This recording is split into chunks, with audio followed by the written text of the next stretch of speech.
Ancient Egypt's New Kingdom period begins with the 18th dynasty and ends with the 20th. But this really represents a very long period in time. This is, as you can see, 1550 BCE to 1070. So this follows that second intermediate period we talked about, where the Syrian Hyksos had invaded and conquered the Egyptian kings. However, eventually the Egyptians rise up once again and expel the Syrian Hyksos and take control from them and reassert their own local governments. During this period in time, some of the most impressive things that we see created include some really elaborate rock-cut tombs, and it's also a period of extreme military expansion. We'll see some very impressive rulers like Hatshepsut and Ramses the Great during this period in history, as well as, of course, some rulers who may not have been quite as important historically, but have really captured our imagination, like King Tutankhamun. So one of the really interesting stories we can talk about when we look at the New Kingdom is the story of Queen Hatshepsut. We're looking here at her mortuary temple, and this is located at Deir el-Bahri. And we can also see, actually, in this image, off to the left a little bit there, much smaller, the mortuary temple of Mentuhotep II. So Queen Hatshepsut has kind of an interesting story behind her. Her father was Thutmose I, who was an important king, and her husband, who she ends up marrying, Thutmose II. Thutmose II was her husband and half brother, so that gets to be a little complicated. But anyway, Thutmose II, who was the fourth pharaoh of the 18th dynasty, by the way, he dies quite young, and so his principal wife, Hatshepsut, hadn't actually given birth to any surviving sons. And so what ends up happening is that the title of king then passes to the son of Thutmose II by a minor wife. And this child is named Thutmose III. So this is not actually Hatshepsut's child. Well, Hatshepsut, though, because she was the primary queen, gets named regent. And because she's regent, that means she's really in control. Besides, this other kid's just, is a little child, so he can't run anything. But Hatshepsut doesn't really want to relinquish that. Within a few years, she declares herself pharaoh, and actually goes about stating and creates this whole concept that Thutmose I, her father, and the former king's father, had indicated that, through a dream or whatever, that, she was the one who was going to be king. She was who he actually wanted to have as king. And so she ended up ruling the most powerful empire in the world for 20 years. Many of her monuments and her tombs, though, were later defaced. When Thutmose III finally comes of age, she doesn't want to relinquish the throne. So it isn't until much later, when she dies, that he assumes power. And when he does, he has her temples, her monuments, deliberately defaced. So the tomb here you can see, mortuary temple. It's not actually her tomb, but the mortuary temple that you see here includes all sorts of imagery of her engaged in trade with Punt and engaged in military expeditions and all sorts of things. But her name has been stricken. It's been chiseled clean. And that, again, as we know, it's really akin to murder in the afterlife. And so her successor was really quite jealous of her. And I think he wanted to come to power quite a bit sooner than he did. And so as a result, much of her statuary has been shattered and reassembled from fragmentary remains. The image that we're looking at here, you can see this is a remaining statue of Hatshepsut with offering jars. And this is from the upper court of her mortuary temple at Deir el-Bahri. And if you look at it, it's pretty clear to see that it's been pieced together from little tiny chunks that have been broken and then reassembled. There's also large smooth areas you can see here. Those are areas where the original material is just gone and has been approximated by a restorer. But one of the things you might also notice is that if you were just to look at this image without knowledge of who we were talking about, you would probably think we were looking at a man. Now, Hatshepsut did in fact wear the full nemes and also wore the false beard of the king. But she's also depicted, as you can see here, in many instances with masculine traits. Broad shoulders, a masculine chest. She's not shown with the typical feminine features you would expect to see. And this is because, as king, not only queen, but king, she needed to legitimate herself as a ruler. And so this is part of this process. Throughout the reliefs and things found at her mortuary temple, there's images which show her father, Tutmos I, presenting her to the court and the gods. And these reliefs are intended to show, her function, her ultimate, her place in the world. She is shown as having, in fact, a divine conception. In the imagery, her mother is actually even shown as being impregnated by Amun-Ra in the form of Tutmos I, showing her as being, the offspring of the gods in this way. So all of the relief imagery throughout her temple was really intended to show that she was, in fact, the appropriate and righteous ruler of her period in history. So there's this really strange, enigmatic period in ancient Egyptian history. It's this hiccup, this one little time, this section of time where everything goes completely haywire.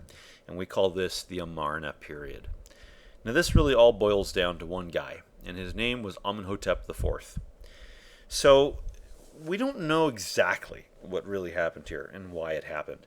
But what we know is that somewhere down the line, during this dynasty, during the 18th dynasty, one of these kings, Amenhotep IV, essentially dissolves the priesthoods of Amun-Ra and just disables much of the state infrastructure. He moves the capital. He actually shifts the capital of the Egyptian world to a new place, basically out in the middle of the desert, has an entirely new city built at a place he calls Amarna. And he also does something really bizarre. He institutes monotheistic worship of something called the Aten. Now, Aten is a sun disk. Now, Aten had been around before. Aten wasn't entirely new, but Aten wasn't really very important. But he shifts all worship to the Aten. It becomes the one and only God. And he, of course, is the one and only chief conduit to the Aten.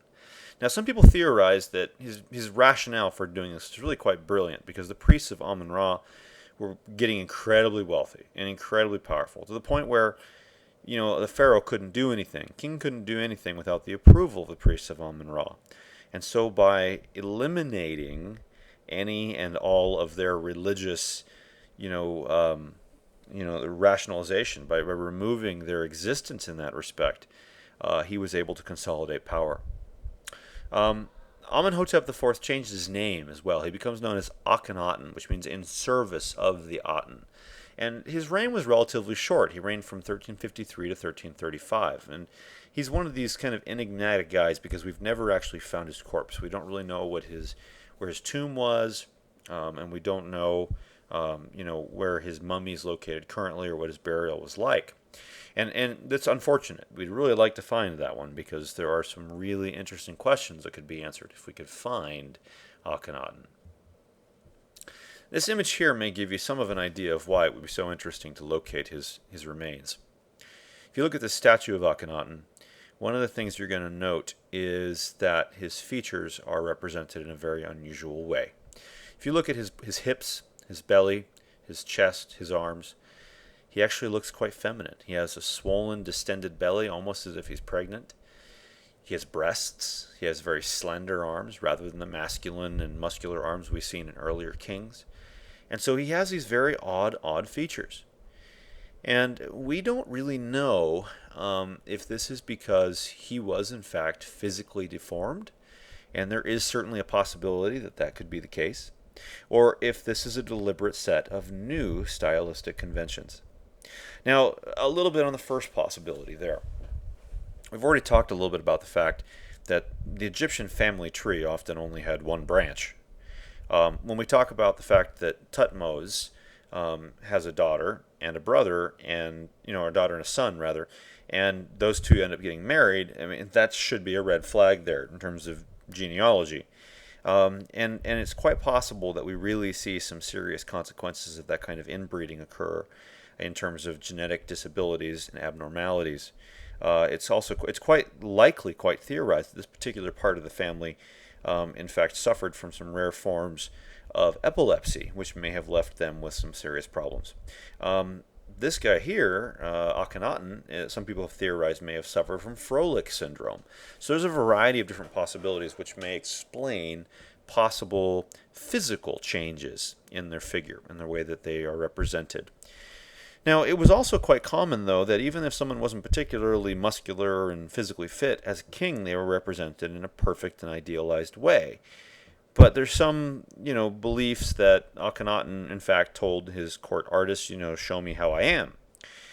Now, the other possibility, one that also has really quite a bit of credence. Prior to this, the king was associated with Ra, and you've got all of the other, offices of divinity spread throughout the priesthoods and through the other temples. And there's male and female gods. Well, because he went to monotheism, because all of the other Egyptian gods and goddesses were essentially removed from the equation, maybe it wasn't okay just to have one masculine god. Maybe it was necessary for it to be androgynous, to have aspects of male and female gender. And so it's quite possible that he is deliberately represented in an exaggerated manner to show both male and female characteristics in such a way as to allow him to represent both aspects of that source of divinity. Another image here of Akhenaten, and you can again see the elongated features. There are some really strange things that happen in terms of conventions of art with this period. Many of the previous conventions are completely thrown out the window and just not used at all. This image here, also just as you've seen the statue a moment ago earlier, but again, just another representation of it, and you can see it in a slightly different manner here.